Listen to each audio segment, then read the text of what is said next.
வணக்கம் தமிழ்நாட்டு மக்களே. இன்றைக்கி நம்ம என்ன பேச போகிறோன்னா, இவ்வளோ நாளாக நம்ம திருமாவளவனை பற்றி பேசிகிட்டு இருந்தோம். திருமாவளவன் அண்ணனோட அரசியல் செயல்பாடு இதெல்லாம் பார்த்தோம். இன்னும் நிறைய அவரை பற்றி பேச வேண்டியது இருக்குது, சொல்ல வேண்டியது இருக்குது. பட் அது நடுவில் நம்ம புதிய கட்சியாக புதிய மாற்று சக்தியாக ஒருத்தர் வந்திருக்காருல. நான் தான் தமிழ்நாட்டோட புதிய மாற்று, நாங்கள் தான் புதிய கட்சி, புதிய சக்தி, தீய சக்தி, தூய சக்தின்னு சொல்லிட்டு இருக்காருல.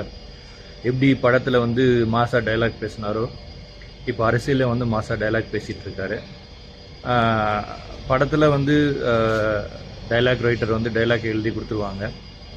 அந்த சீன் பை சீன் பேசிட்டு டைலாக் பேசிட்டு போயிடுவார்.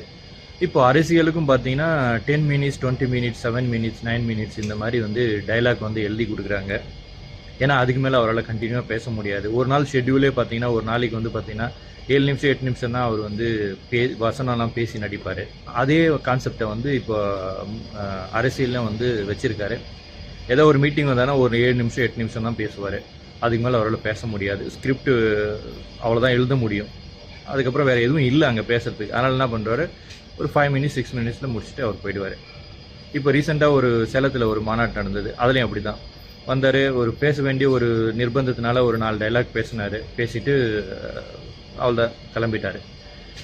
இதில் அவர் வாய் கூசாமல் சொல்கிறாரு, நான் தான் தூய சக்தின்னு சொல்லிட்டு. அதை எதை வச்சு சொல்கிறாருன்னு தெரியல.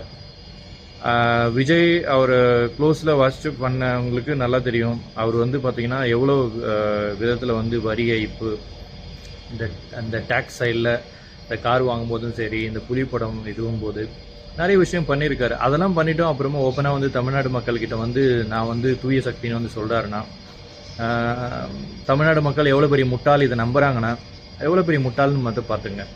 இதனால் நம்ம ஒருத்தரை சப்போர்ட் பண்ணுறோம்னால இன்னொருத்தரை நம்ம தரந்தாழ்த்தி பேசுகிறோன்றது இல்லை, நியாயத்தை பேசுவோம். இப்போ எவனாக இருந்தாலும், இப்போது சாதாரண ஒரு மனுஷன் இந்த ஒரு 1.5 கோடி ஒரு 15 கோடி இது பண்ணியிருந்தானா என்னன்னா அவன் ஜெயிலில் இருந்திருப்பாங்க.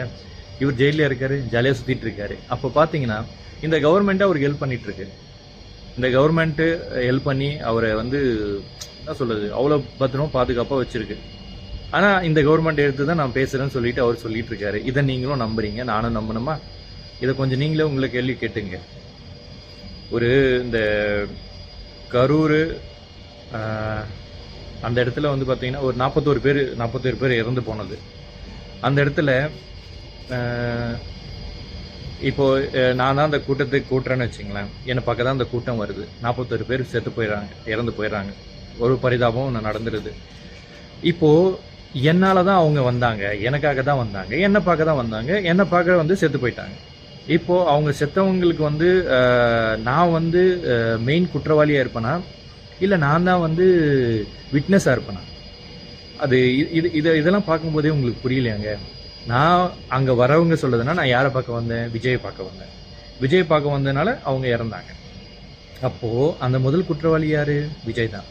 அப்படி இருக்கும்போது அவர் வெறும் விட்னஸாக மட்டும் போட்டிருக்காங்கன்னா, இதில் தெரிஞ்சுக்குங்க, இந்த அரசாங்கம் எல்லாமே அவருக்கு சப்போர்ட் பண்ணிகிட்ருக்கு. ஆனால் அவர் வெளியில் என்னை திமுக இப்படி பண்ணுது, பாஜக இப்படி பண்ணுது, நாங்கள் தான் கரெக்டாக பாஜகவை நாங்கள் தான் எதிர்க்கிறோம், திமுகவை நாங்கள் தான் எதிர்க்கோன்னு சொல்கிறான்.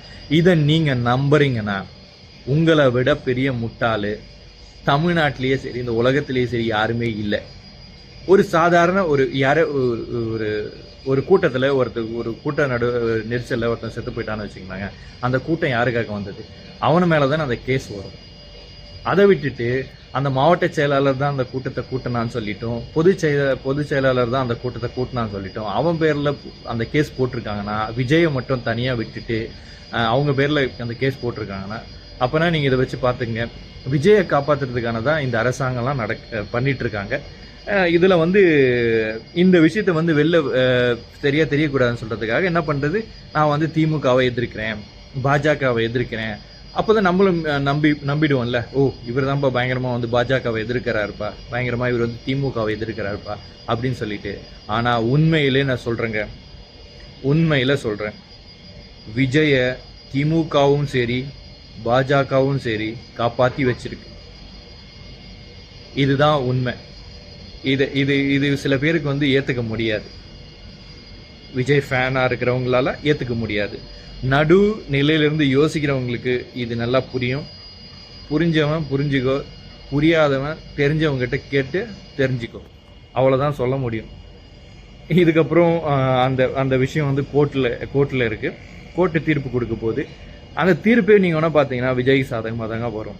அப்படி விஜய்க்கு சாதகமாக வரலனாலும் அந்த மாவட்ட செயலரோ சரி, அந்த ஒரு 4-5 நிர்வாகி மேலே எதனா ஒரு கேஸ் போட்டு தூக்கி உள்ளே வைப்பாங்க. அவ்வளோதாங்க. இதுலேருந்து வேறு ஒன்றுமே கிடையாதுங்க. நீங்களே பாருங்கள், இதான் நடக்கும். விஜய் வந்து குற்றமற்றவர் தான் வரப்போகுது. நீங்கள் வேணால் பார்த்துங்க. அன்னைக்கு மீண்டும் அப்போ புரியும் நான் என்ன சொன்னேன்னு சொல்லி.